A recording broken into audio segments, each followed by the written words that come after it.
Oh, hello, hello, world. Hello, now, who you are, wherever you are, whenever you are. My name is Ryan Erickson. On the right side of your screen, the correct side of your screen, is a gentleman named Daniel Barber, who is just a fantastic piano player and who is going to join me in the conversation about the essential skill we are talking about, something that he and I have talked about before online and many times in private. But today, I think we're going to take a different approach, are we not? That's what I hear. You may have heard that correctly from me at some point. So, again, the title of this webinar is a little different than what we've talked about before. And it's kind of bringing us into more of the kind of other way around of what are the challenges that people in the business world face, and how do we characterize and classify those particular challenges, and uh, making sense and describing those in a way um, to frame a problem or a situation. And then I think we have a very interesting and, like I said, an essential skill and a new practice for approaching those particular challenges. Mm-hmm. Mm-hmm. So, what's the deal? Um, what is the deal in the world of work today, from your perspective, Daniel? What do you see from the people you speak with as you talk with them about engaging in your coaching? Well, I'm not really in corporate, as you know, and so I don't talk with people quite so much about what's going on in their work life as you do. Mhm. But the people that I've been working with mostly over the last few years, um, have their work experiences, but it's mostly about sort of this overall sense that we seem to all be kind of swimming in this sea of so much information.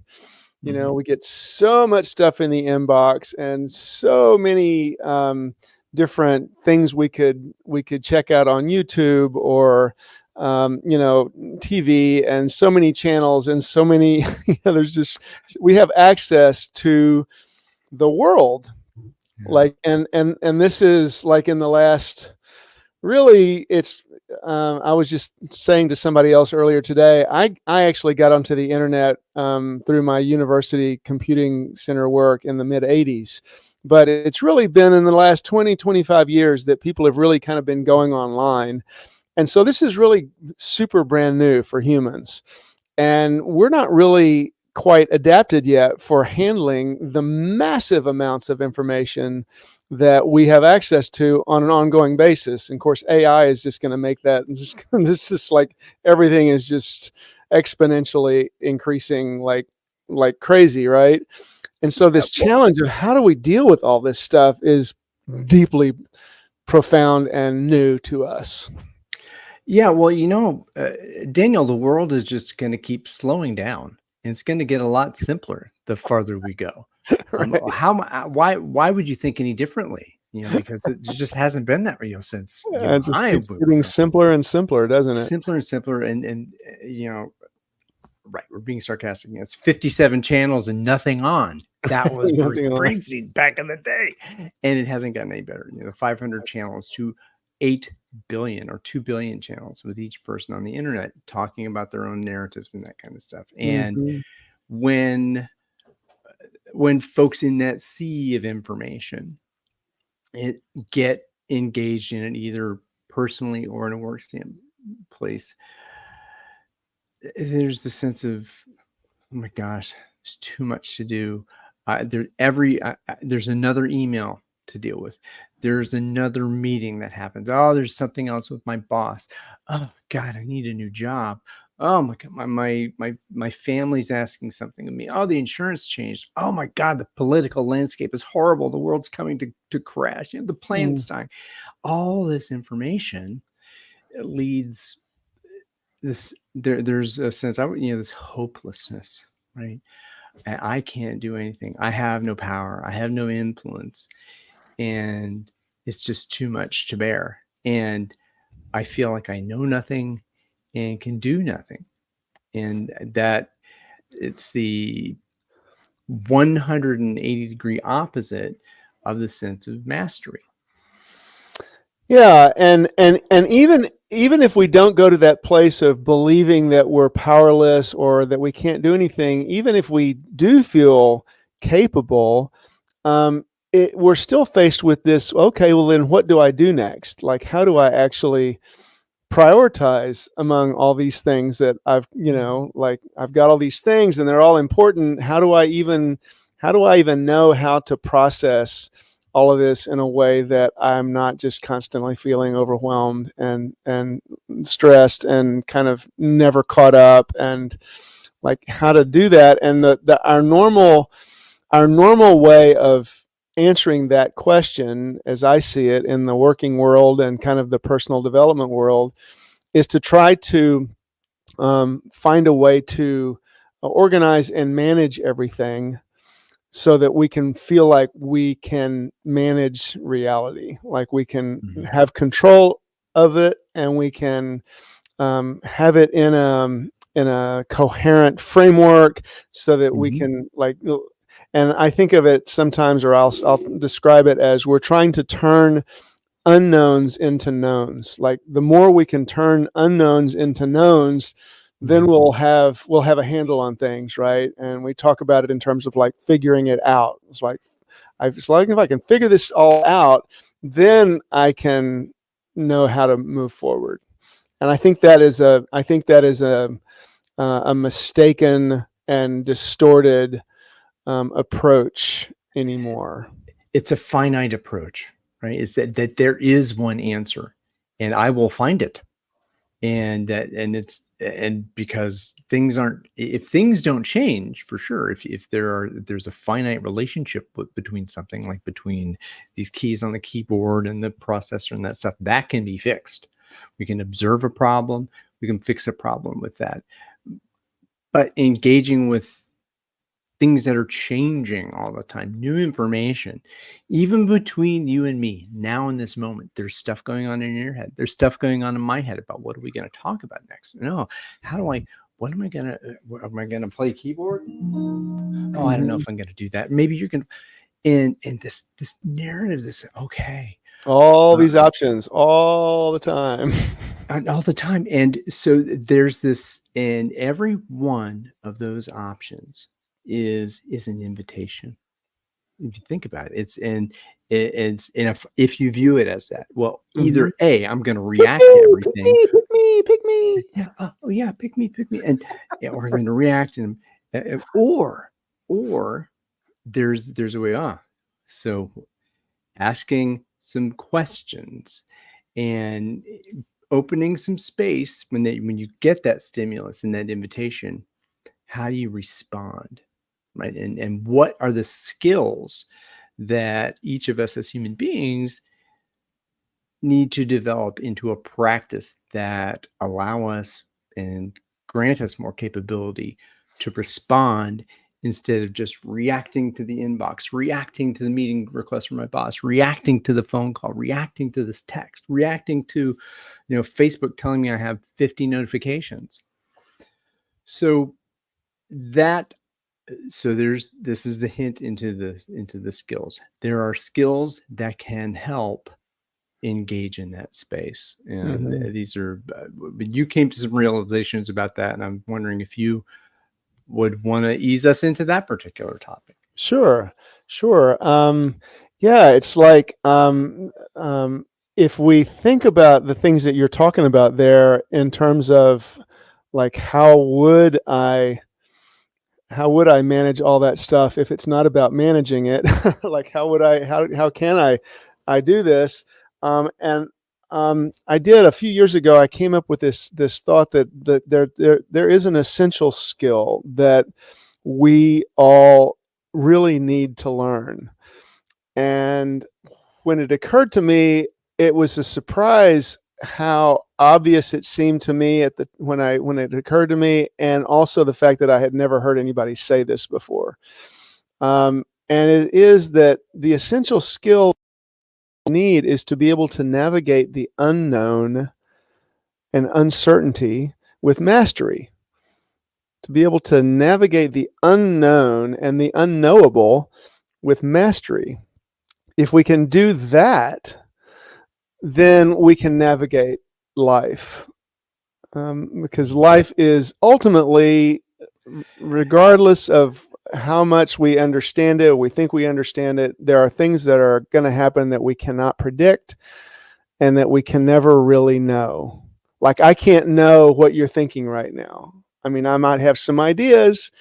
And if you think about somebody that you know and love very much, and maybe you've known them for 30 or 40 years, maybe it's your child that you've had for 20 or 30 years. What are they thinking right now? Right? There's no way to know what they're thinking right now. And that would be something you would think important to know. You would think, well, and that comes to, so what can we know, and what, so we can observe patterns, because you and I know each other pretty well. We've known each other for year and a half, that we have come to know different patterns of relating together, and the kinds of things I like to talk about, the kind of things you like to talk about. What are my blind spots? What are your blind spots? And that we become familiar through this sense of play, and how we become familiar with our habits, modes of being, mind, even though I don't know what's inside your head, and until some technology gets developed, God help us, to allow us to see inside each other's heads and understand that. The best I can do is go based on what I've experienced and make predictions and choices in every moment that inform where do I wish to go, and does Daniel want to come along with me in that.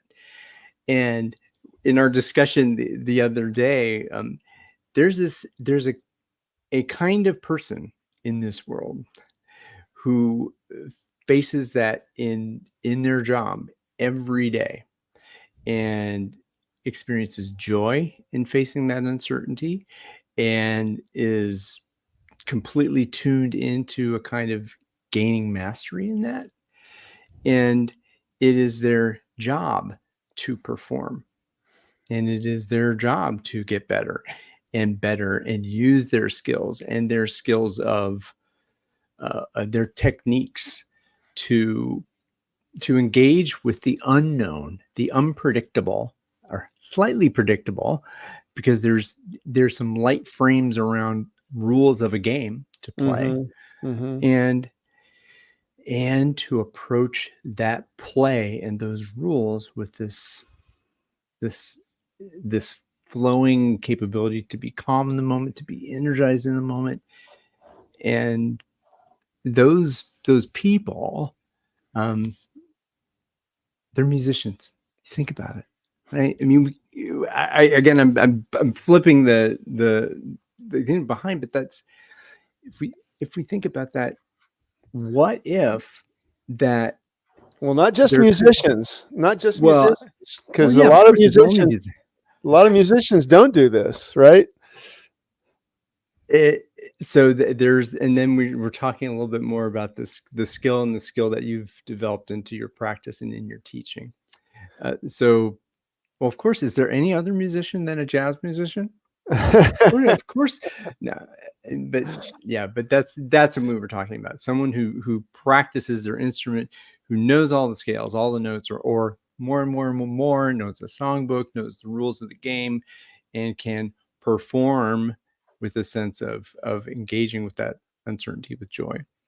And that kind of person, and my belief and is that each and every one of us, as individuals who have intrinsic motivation and who don't require to be carrot and sticked, that our intrinsic motivation as human beings can be activated with that sense of creativity and improvisation and musicianship to afford us the skill to navigate these unknowns, not just playing music and performing for people and creating joy that way, but creating products and services with other people in that same way. And how much more rich and enjoyable would it be for those of us who do the work and create work, those of us who afford opportunities for others to do work, managers maybe, and for those who receive the work. So that's how I received your teaching and decided to think, how might this apply? So what is it that you teach, and what do you engage people with as into to gain skill at that essential skill? Yeah. The basically it's like what you were alluding to there, is that there are people who have learned how to navigate the unknown with mastery. And there are people in different fields in that, but in my experience, it's people who improvise for a living. So people who play jazz music and solo for a living, and people who do improv theater, and people who are always having to come up with new ideas and new things in the moment to respond to different situations, and constantly having to be creative and constantly having to come up with stuff. And I just came through this through music improv, because that was part of my story. And I realized that the things, and also improv theater, and there are skills, like you say, for doing improv that people can learn, that any of us can learn. And it's not a matter of talent necessarily. It's a matter of the skills that you learn to enable you to be flexible and adaptive and open and curious and open to connection. Those are skills that you can develop that can make it easier for you to improvise on the stage, or improvise with music. And those skills are the same skills that you can take into the workplace and into your relationships and other areas of your life. Yeah, improvising in response to the invitations that come to you from every piece of information that is in the world around you. Mm-hmm. And that begs a couple other questions, and yeah, these are skills, and that, well, you can learn how to be curious, and you can learn better. You can learn how to take risks, and you don't, everything in the world doesn't have to be at stake. That there are ways to create safe environments to take risks and For get yourself. support for yourself. Mm-hmm. And so that I know, I how do I get from a mistake back into my mode of mastery as quick as possible? And because so I don't, let's say if you were to play whatever it is, there's like some goofy Gary Burton tune that you play in 12 keys, and I'm like, I don't know how to play that tune in one key. But and I'm going to play clam after clam after clam after clam, but I Mm-hmm. want to play with you. Mm-hmm. And that's that. And that's possible to take that learning, that you can play clam after clam after clam, and you can send email after email after email or whatever to say, this is not the end of the world. And if someone's going to respond like it is the end of the world, it's not the end of the world. Yeah, and there's lots of ways to learn to navigate that and face our own internal critic and our own whatever it is that we run up against. And that's one of the cool things about the way that I teach these skills through piano improvisation, that makes it possible not only to sort of learn the skills, but also to face our own internal judgments when we're in the midst of playing. And then, like you say, when you hit a note that you didn't intend, and you get to feel the internal anxiety and the internal judgment and that stuff that's going on in that moment, and then recognize it as not necessarily the truth. It's just a part of our programming. It's just a part of the stuff that our brain does in Mhm. an effort to try to keep us from doing us genuinely unsafe, and that can result in exile from the community or something, that. And so it's our programming. But the nice thing about this practice is that you get to go through those sort of gnarly experiences where we're kind of in the cauldron, and Mhm. then learn how to renegotiate our relationship with those parts of ourselves that don't want us to get fired and don't want us to do Yeah. stupid stuff in front of people and all that. Yeah. And that fear of being shamed, Hmm. and then if I, again, if we take this back to music, if I play a bad note, is everyone else going to look at me and criticize me and shame me and all this kind of stuff? If I'm, well, if you're on stage They in might. front of, if you're on stage in front of 1,000 people or whatever, and you haven't practiced, you don't know the tunes, there's a lot at stake there. And it's about this context, and where is it? Okay, so read the room, know when you're going to take a risk. I mean, that's what we're talking about. But you have to learn how to take the first risk, and to show that first tiny bit of resiliency towards the discomfort of, "Ugh, well, maybe someone did that sound to me. Okay, well, I made some kind of, did something like that, and I don't like that." But then, the more There's a you way do it, through. there's a way through. And then There's a way through. the way out is through, right? And this is what the obstacle is, the way, the stoic kind of way of looking at it. And that obstacle, and so much of that obstacle sits right there, in the amygdala, in that Mm. fear I base, didn't in know the that's in where the it was. That's good. at least I think it is. The lizard brain, at least that's what I've been told. Maybe I'm wrong, but I don't care about being correct me if I'm wrong. Whatever. So, But there is a way through, and the cool thing about this particular practice that I teach, kind of finishing the answer to your question, is that it's a practice pad. It's a way to explore stepping into the unknown uh, in a way that is actually very low stakes. If you're just sitting there playing the piano by yourself, I mean, the stakes are like ridiculously low.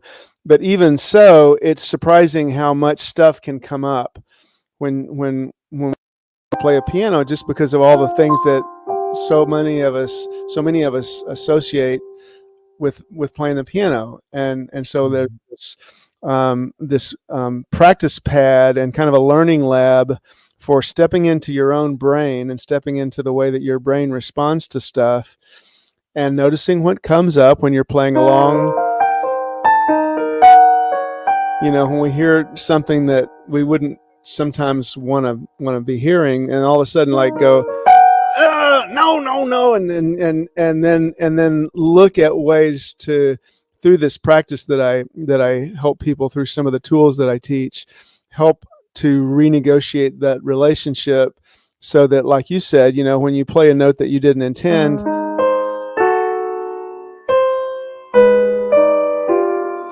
and help you move through it in a way that the whole thing can be more enjoyable for you, and more musical and more kind of true, so that you're really in your own truth, moment to moment to moment, and really you're expressing yourself more authentically and genuinely, and you're in the present more of the time, which is what we all really want.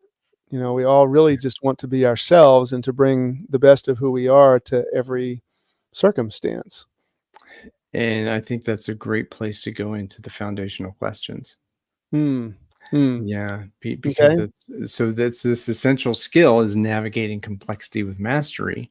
Okay, well, here's our uncertainty or chaos, or what the unknown, right? So Mm-hmm. I'm in the unknown. Okay, so what then if you are in the unknown, part of that process, what do you need to get better at? These three questions we're talking about. This is what's happening now? What's happening now? Right? What is happening now? Am I present to what's happening now? Do I recognize it? Is this how much does this match my patterns? Okay. And to get at peace with that, what's happening now? Okay.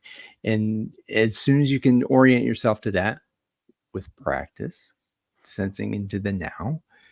And then the second question, I frame it maybe differently than you do. I'm curious about how to say, I say, who am I being now?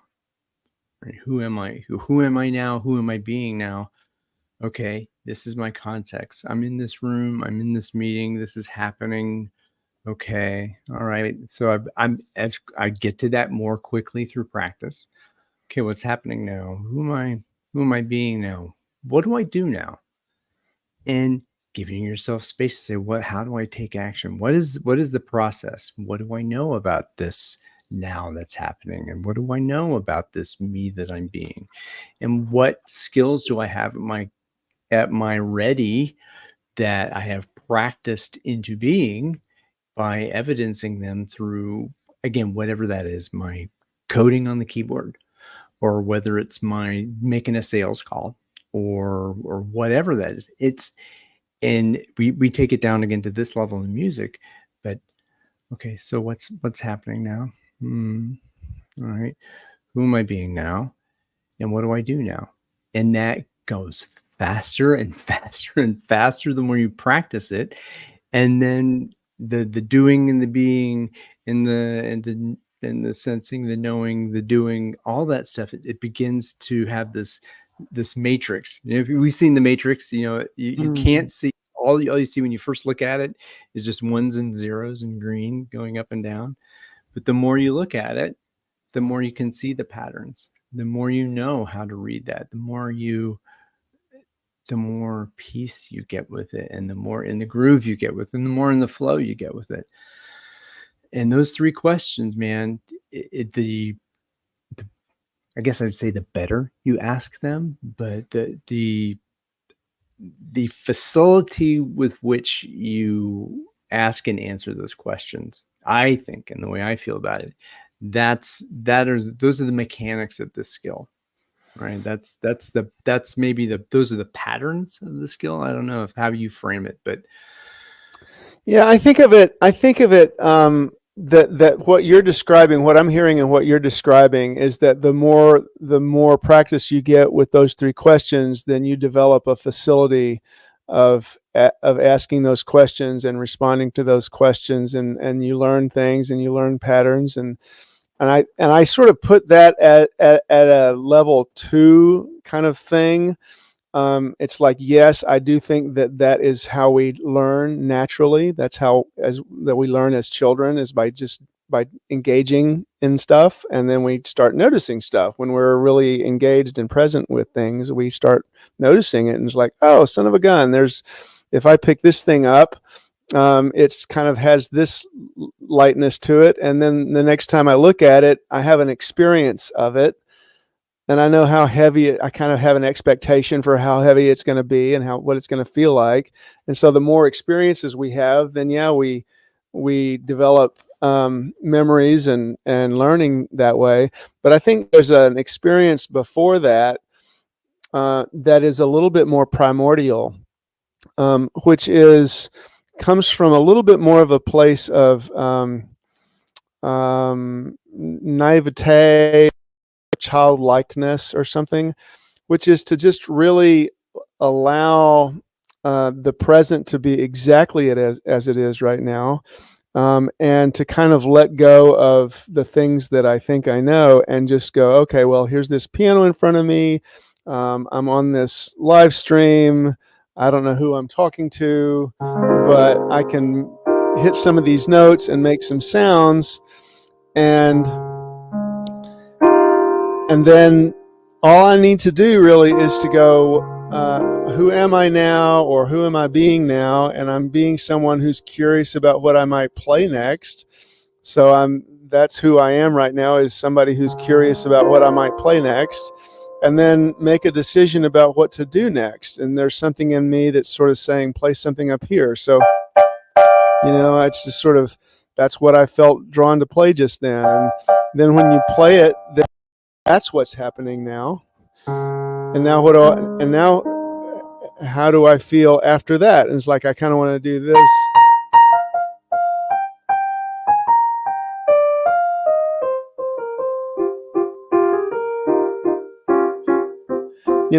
And then it becomes this sort of gradual evolution of what's happening now, who am I now, what do I want to do now. But it's simple, and that way it is very simple, because all the other stuff that's going on in the world and all the things that are in my email box and all that stuff literally don't matter. It's gone. And now all I gotta do is just go, okay, what do I do now? Like that.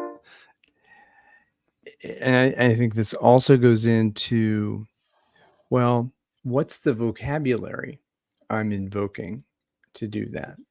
And that if it's out here in the world, I'm invoking a lot of learning about how to communicate as a human being. I'm learning about the social norms. I'm learning about my vocabulary as an English language speaker and all of that stuff. But when you have a nice tighter frame, let's say 7 notes of a Western Western diatonic scale, the A B C D E F G A B C, then you're free. You have an automatic reduction of vocabulary, and then once you, again, this is the 12 keys with ease, which is another way of training a technique, a musical technique that creates a safer frame, I think, as opposed to just having to talk and think and do. Then, well, if I just absorb what's happening and I'm not thinking about this now with some kind of critical evaluation or analysis and planning and all this kind of garbage. Yeah. If this now I can take into this to what my fingers are right now on the keyboard. And so that 7 notes thing that you're talking about is like, it just makes it easy to know which notes that you can play that will sound decent. Like, as long as you're playing from that particular set of notes, it'll be a way to engage the instrument in a way that sounds decent. It's not, you're not constantly doing that, which would just get discouraging. If you were left with playing anything, then that can be fun for a little while, but then it just gets boring and discouraging. But by knowing how to figure out which 7 notes to play from 12 different subsets of 7 notes to play, then you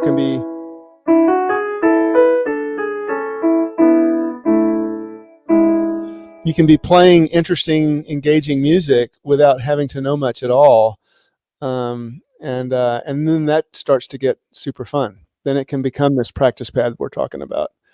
Yeah, and it can grow based on your curiosity into where I think music education ought to have gone. Mm-hmm. And I think this is. I was talking with a colleague about mastery in another podcast about that, and she had this very a mixed experience with learning music. Right, so that for a certain period of time, this music was welcoming and generative and collaborative. But then when it came to this certain part in the school system, it became this competitive thing. And that I need to, then you're behaving and performing to someone else's expectations, doing something you didn't choose and didn't want to choose. And that those behaviors are in this particular situation, it's like, it's competition. And in other cultures, it is trained into you that you must play this instrument, or else, according to my rules, you do this or else. That and that, I think, is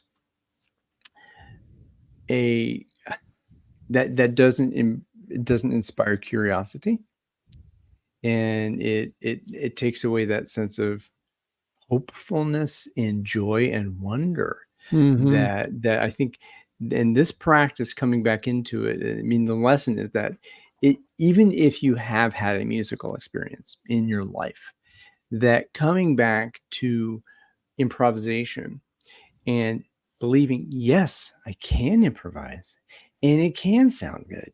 And it doesn't have to be forced on me. I don't have to play this tune or that tune. I can play what's in my heart and enjoy that. Mm-hmm. And that, I think, it releases energy for those who've gone through formal music study, as well as those who come to the piano with no prior musical experience. So, and Mm-hmm. then, we can share that experience of improvisation together. Mm-hmm. And Mm-hmm. how lovely is that? Yeah, yeah. And I'm kind of struck by the possibility of maybe just playing for a minute. Would it just make sense to Oh, play for a minute or two, just so that people could get a sense of what that can look and sound like? sure, go for it, man. I know it's kind of hard to to convey this, because you're going to think, well, yeah, but Daniel, you've played a lot. But what I'm going to do is I'm just going to point out that set of notes there, and then I'm just going to try to play them as randomly as possible. So I'm just going to pick notes from that set of notes.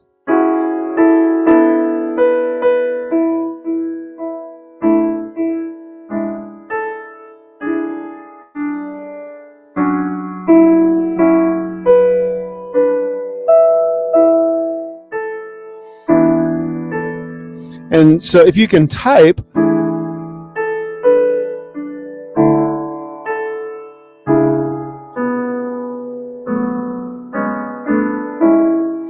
then you can do this. All I'm doing is pushing buttons down. I just know which sets of notes to choose from. And then from there, I'm just using my own innate preferences, like musical sound preferences. It's like, what do I want to hear?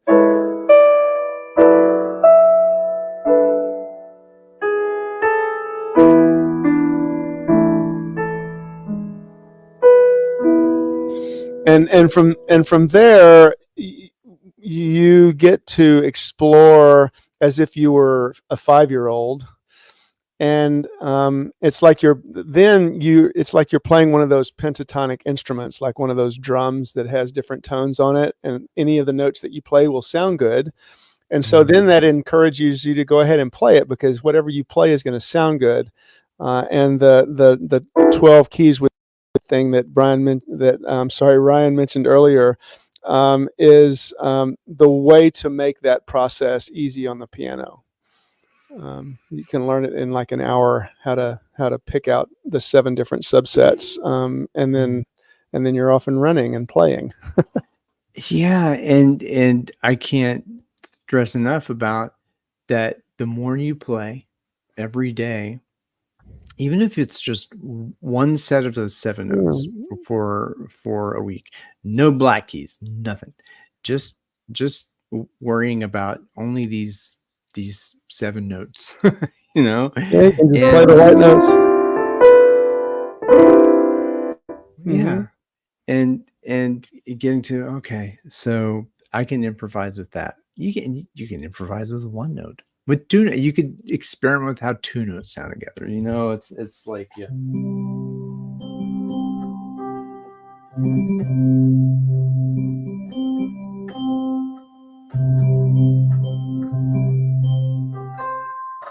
Stuff like that. And that's 2 notes. Just 2 notes. That's all you need to know. And that can be this joyful thing. It can be fast, it can be slow. And that's the most basic skill. And that path to mastery, you don't just sit down on the piano and turn into Keith Jarrett in a day. It doesn't happen. Keith Jarrett wasn't Keith Jarrett on day one. Maybe he was. No, but But we can have a whole lot more fun than we think yes, being yeah, right where we are now. and and translating that now into what's here on our hands, and kind of releasing that judgmental, releasing this all the narrative noise into, and turning it into the most basic universal communication method, just sound. Mm-hmm. Just sound. And Mm-hmm. you do it on the drums too. I mean, you have a drumming workshop, Mm-hmm. and all of those, this, and I think it's the universal language. You know, this music is the universal language. It is in all of us. It is beyond a doubt. It's more transcendental across cultures. Now, there are certainly some cultures who receive it and play it differently in different forms, and there are those who are unable to hear through their ears, but they can feel the vibration. You know, and that is Yeah. that's this beautiful connection, and that getting rid of the noise of language, the ability to communicate with one another, is just, it's another benefit. It's another benefit. Can I tell you a quick story or a Please. backstory? One of the reasons that I do this work is because I've always been curious about how humans change. Like what makes it possible for change to happen? Like social change. How do we get to more justice? How do we get, how can we make the changes in the world that we want to make? And so I've always been interested in, like, how do we get from where we are now to where we most want to be? And it's been really fascinating. I've looked at this from a sociological standpoint, from a global standpoint, from a personal, psychological, and spiritual standpoint.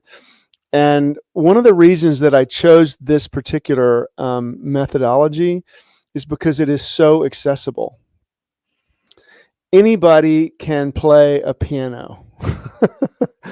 The whole idea that you have to have taken lessons when you were a kid or even want to play piano music, it doesn't even matter if you have never wanted to play piano music. It's just a sound making device. It's just a way to make sounds. And so you can sit here and you could just do that. And sometimes that's exactly what you want to play, because that's how it feels inside. Sometimes you just feel like that, and the piano can make those sounds that can be really, really reassuring. And when we're feeling like that, it can feel really, really, really good to hear the sounds of the thing that you're feeling. Mm-hmm. And it's a great way to feel connected and to feel like the universe has got you, that you're not alone. And you can start making sounds that sound a little bit more like how you'd like to. So even if you don't know the keys, you can still make sounds that sound like you'd like to feel. So it's really, really accessible, and it's a really great way to explore your own change processes. I want to go into the next step, kind of that next level down. So we're talking about the essential skill, about the 3 foundational questions. Then there's 2 other places we could go. I think there's only 16 minutes left, but there's the Holy Trinity of improv, which is one, and then there's the 5-point alignment, which all tie together. And what we've talked about so far, in terms about this release, which one of those feels most relevant, that you'd like to take a few moments to dive into? Well, I think that it's worth mentioning the Holy Trinity of improv, because the Holy Trinity of improv is the way to respond to those foundational questions. If those foundational questions that I think all living beings have to address on an ongoing basis, more and less consciously, from one-celled organisms on up, is what is happening now, what's going on, who am I now, who am I being now, who am I now in the midst of all this, and then what do I do now? Do I run from that tiger? Do I chase the squirrel? Do I get a peanut butter sandwich? Do I marry this person? Do I sign up for grad school? Do I go outside and sunbathe? It's just an ongoing series of decisions to make about what to do next. And the holy trinity of improv is the way that we can answer those questions. So the first question, what is happening now, we can answer by listening carefully. And listening is a really good way to get into the present and to explore what is happening now, in part because our way of processing sound is such that it is harder for us to be fooled by sound. So when we're really listening to what's around you in your environment, you're present to what's happening, and it's harder to create an audio illusion. It's easier to create optical illusions. We've seen a lot of those. It's harder to create audio illusions. They do exist. You can create them, but they don't exist quite so much in our world. So it's a great way to answer that question. What is happening now is by listening really carefully. And then the second question, who am I now? A really good way to answer that question is by feeling deeply. So really getting into your body and really noticing what's going on in your body. That is a really good way to assess who you are in the present moment. I'm feeling relaxed. I'm someone who is having this experience of gratitude for getting to be in this conversation, and excitement about the possibility of connecting with new people, and a sense of grace, and so on. So that's who I feel like I'm being now. And then the third question, what do I do now, is to take whatever it is that is mashed up in my awareness, and to make it about what to do next, and to make some sort of a discernment. And part of who I am now is someone who wants something in the future. I want to go in this direction, and so part of what that leads me to is to do something that will take me in that direction. And so, well, what I want to do is I want to take this next step in this direction that I want to go in. And I just say, I call that playing it out. You take this thing and you go, okay, well, then you play it. And so that's the playing. And then once we've played something, then now something else is happening in my external world, because I just changed my own external world. I'm doing that now. And so that's something that's happening. And now who am I in response to that? And so on and so on.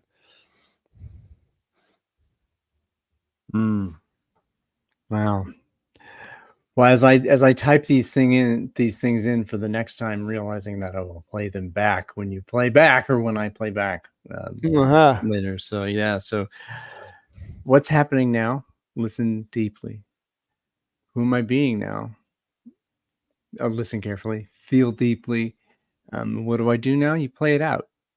And the more you ask those questions, the more you internalize that sequence. The sequence becomes part of your vocabulary, part of your practice. And I think that's the game, and that's the whole game, is to become an expert improviser. And this is in whatever you're talking about. That ability to be in the moment and choose your role, sense your role, and play into that, and have confidence to navigate the unknown with mastery, because that mastery is the continual cycle of skill and ability to navigate those questions and those actions and all of that stuff.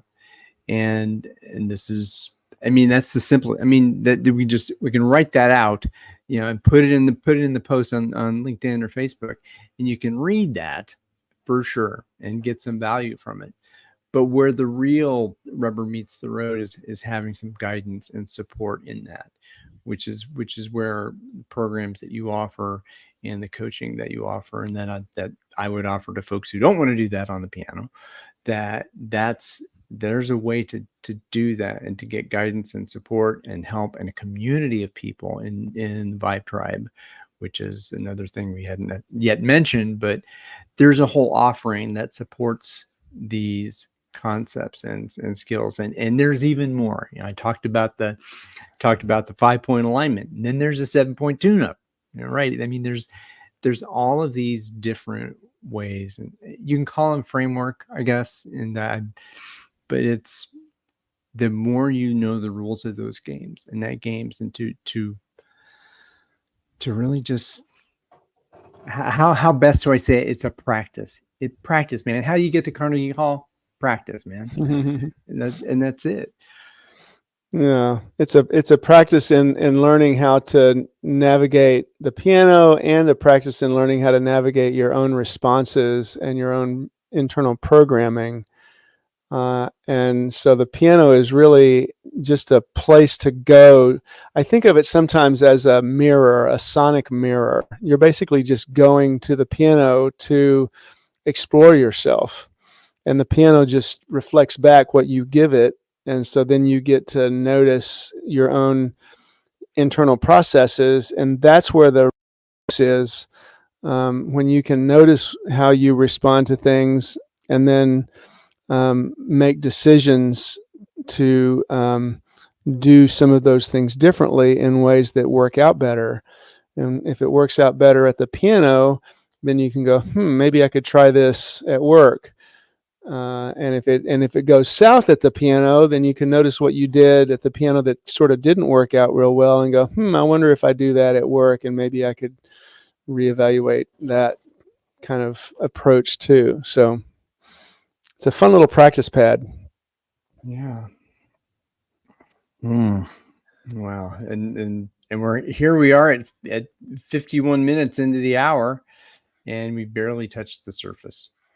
Well, there's a lot more to it. And if your viewers are interested, I am opening a program called Live Musically in 90 Days. And so it's a way to explore these experiences more deeply, and to use the piano and this methodology that I've created as a way to explore these things for yourself on your own time and in your own home and by yourself. If you can be by yourself, and if there's other people around, it'll sound okay for them too. And then in 90 days, you'll really have a sense of mastery over your ability to live more musically, and to be more harmonious in your relationships and your conversations and your relationship with yourself in a pretty crazy short period of time, because it's an experiential method that you bring your own consciousness to. So it's fun. And it's easier than you might think, and there's so much support and possibility in that. And again, to how do you engage with this? You go to danielbarber.com, sys-main-options, and schedule a curiosity call with Daniel. A curiosity call.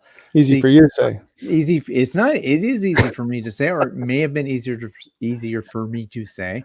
Hey, I'm working on my speech. I'm talking like a human being, and hey, I'm not perfect, but here I am. Listen, feel, and play. Right, and play it out. And I'm trying to play it out and doing my best. You're rocking. You're rocking.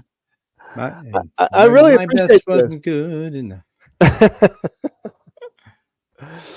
Yeah, no, I appreciate. I always enjoy these conversations because you take this stuff and bring your own experience in corporate to it that I don't really have. I have a little bit in corporate, but not much.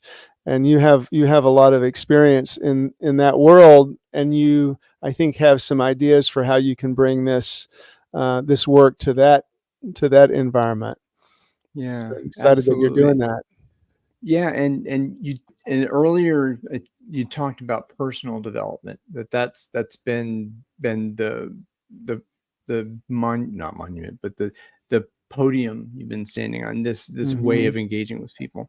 And there's a whole other field of organizational development. I think that's where I feel that this practice can really scale scale up and scale out. And that change you talk about, the sociological aspect of, well, if there's a couple people in a group of people within a large group of people who get this, and that it becomes this, hey, this is people like us. We are a point of influence. And that maybe there are two people in after that, and then all of us are listening and feeling and playing, and we are asking the questions and getting more and more into rhythm and in tune with one another. And those metaphors, and they're not just empty metaphors, that those metaphorical frames become this way of being, this organizational musicianship, as I call it. And that's being with each other musically, and in your own life. How do you live musically? You can live musically in 90 days, and by living musically, you can work more musically, you can manage more musically, because it's all about the music, man. The capital T, capital M music, which is another signal into a big part of the program. Other literature, there's so much stuff and so much possibility in the music, and being musical in so many ways. Absolutely. Oof. All right, man. Thank you, sir. If only we had low latency audio and could play together at this point. I know. It's coming. It's on its way. It is on its way. way. Is there anything you wanted to share with the folks out there that you did not get a chance to share? Well, I mean, I just thank you for listening and watching to this. If you are at all curious, I just invite you to we can get on a call and we can just talk about whatever is going on with you. I do think that this can address a range of different kinds of situations, because basically what you're doing is you're taking whatever issues that you are, like whatever your growing edge is, and you're bringing it to a modality that is capable of receiving it from you and capable of reflecting it back in a new kind of pre-verbal way. So it's a way of processing your internal tensions and conflicts and so on, that isn't stuff floating around in your head. It's more embodied, kind of an alchemical process that goes on that can help in surprising ways. So I just thank you for your curiosity, and invite you to go ahead and set up a call and let's chat. And if this can be something that can help you out, that'd be great. And thank you, Ryan, for the opportunity to talk about this stuff. Well, I'm thrilled. Always happy to host this conversation, and may we play together and play it out for many years beyond now. Would you be so gracious as to play us out? Sure, absolutely.